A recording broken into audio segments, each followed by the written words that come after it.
लोकसभा चुनाव का समय नजदीक आते आते नेताओं के बयान और चर्चाओं में आने लगे हैं। अब ऐसे में सुहेलदेव भारतीय समाज पार्टी के राष्ट्रीय अध्यक्ष ओम प्रकाश राजभर एक बार फिर से उत्तर प्रदेश में चर्चा का विषय बन गए हैं। आपको बताएं, बलिया में सुभाषपा शोषित वंचित जागरण महारैली में अपने संबोधन के दौरान ओम प्रकाश राजभर ने कहा कि उत्तर प्रदेश में अनुसूचित, वंचित और शोषित वर्ग अभी तक पूरा अधिकार उनको नहीं मिल सका है।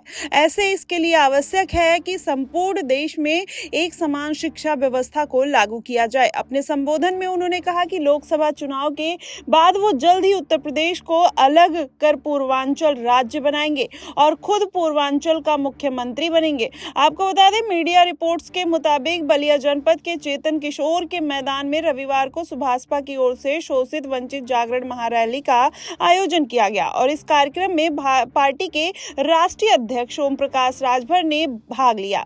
और इस रैली के दौरान अपने संबोधन में उन्होंने कहा कि वो जल्द से जल्द उत्तर प्रदेश को अलग कर देंगे और पूर्वांचल राज्य बनाएंगे और खुद पूर्वांचल राज्य के मुख्यमंत्री बनेंगे। आपको बताया, ओम प्रकाश राजभर आगे कहते हैं कि तब तक राजभरों को आवास, शौचालय नहीं मांगना पड़ेगा।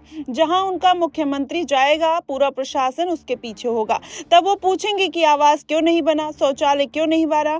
ऐसे में राजभर ने कहा कि थोड़ी सी ताकत दे दो, पूर्वांचल राज्य बनाकर राजभरों की सरकार बना दूंगा। उस पर अंदर खाने में मैं काम कर रहा हूं। वहीं ओम प्रकाश राजभर आगे कहते हैं कि 2024 के लोकसभा चुनाव के बाद पूर्वांचल राज्य का गठन किया जाएगा। उसके बाद सबका मुख्यमंत्री होगा और सबकी अपनी सरकार होगी। राजभर ने कहा कि सबसे अधिक आबादी वाले उत्तर प्रदेश में दलितों, वंचितों, शोषितों को अभी तक उनका पूरा अधिकार नहीं मिल सका है। इसके लिए आवश्यक है कि संपूर्ण देश में एक समान शिक्षा व्यवस्था को लागू किया जाए।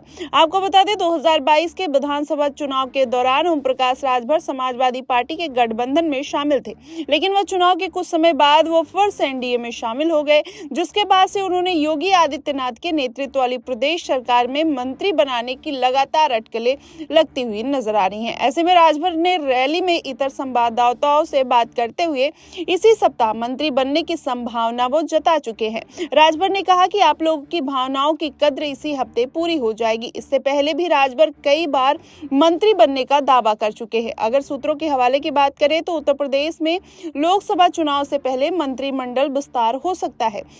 अगर योगी आदित्यनाथ के मंत्रिमंडल विस्तार में होगा उनका, तो ऐसे में एनडीए का हिस्सा बन के वो लोक दल सपा पार्टी छोड़कर बीजेपी में आए पूर्व मंत्री दारा सिंह चौहान और ओम प्रकाश राजभर समेत कुछ नए चेहरों को शामिल किया जा सकता है।